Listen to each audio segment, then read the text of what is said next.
Hello, my name is Rohasi Apo, and I'm going to talk to you a little bit about the book I'm writing. It's called To Believe or Not to Believe, The Social and Neurological Consequences of Belief Systems. And a while back, what started me out on this is I heard a quote by Voltaire: "If they can make you believe in absurdities, they can make you commit atrocities." So I started thinking, why is that? Why is it that you can get somebody to believe in something absurd, you can make them commit something atrocious? There has to be a reason for that. And throughout history, you can read many quotes by many free-thinking people, and I'll explain free thinking in a little bit, that have suggested the same thing. And as we look around today, we see that you can pretty much go to any battlefield. You can start there if you want, and ask anybody that's on that battlefield their beliefs. And you'll see that it involves some pretty absurd thoughts. The easiest people to see, of course, are our enemies, which at this particular moment in time, for the last few minutes, has been the Muslims, whether we like to admit it or not. And look at their beliefs. I mean, if they kill me, there's thousands of Muslim young boys just waiting in line to strap a bomb on to kill me. They will instantly find themselves in paradise with 72 virgins. I'm not too sure how that works, even if it was true. I mean, do they stay virgins? Is it just... I have no idea how that logic can work.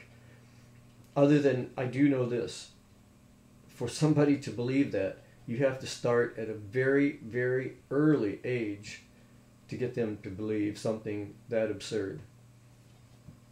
Now, of course, that's the other religion. And of course, they're waiting for Muhammad to come back on a horse with wings. But that's no more bizarre than us saying that we know. I mean, I have never, ever, in the total experience of my life, or anybody I've ever known, experienced a woman having a baby and being a virgin. I've never seen a resurrection. I've never seen anybody rise from the dead. I've never seen anything close to some of the miracles that are suggested in the Bible.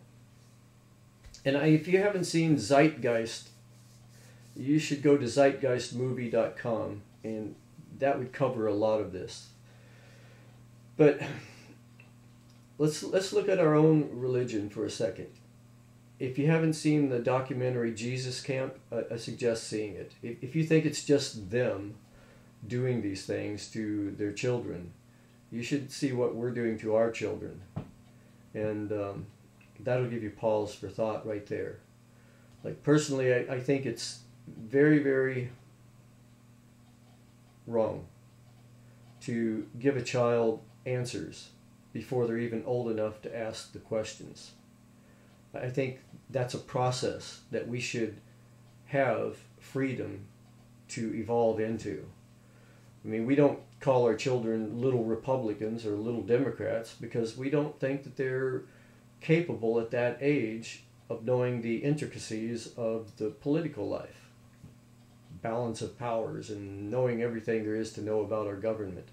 Yet, we take it for granted that they must know the cosmological universal truths of the universe and call them a Christian or a Muslim or a Jew.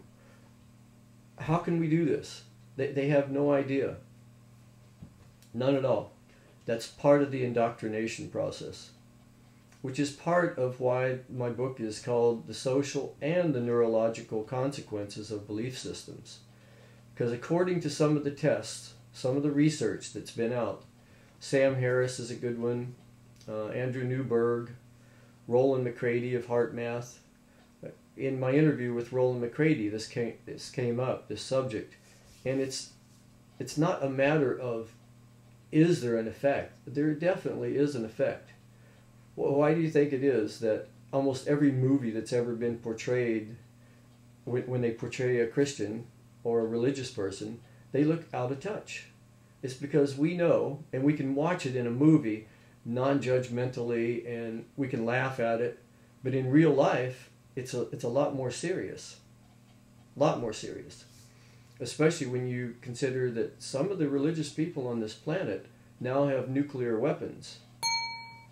I'm sure for myself and people like me, back in the 1500s, when religion ruled, and we call these the Dark Ages, by the way, when religion ruled, all people like myself had to do was stay out of the way and remember to duck, because they had swords and arrows and, you know, a few barbaric tools of implementing the fullest extreme of pain on you before they kill you. But now you can't duck from an atomic bomb. And I think there's a lot of people on the planet. Carl Sagan was one of the first spokespeople to speak out against this, because if we don't do something right now, we could find ourselves in a very bad situation that is brought about by different divisive groups believing in their loving and caring and compassionate God.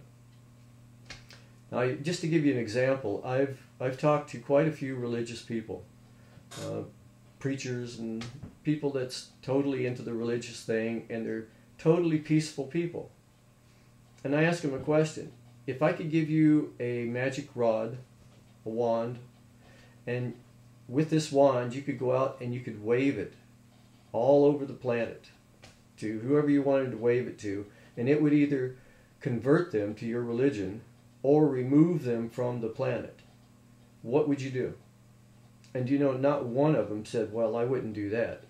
They said, oh, I'd take that magic wand and I'd wave it from one end of the planet to the other, and I'd convert everybody.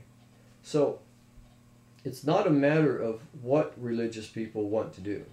We know what they want to do.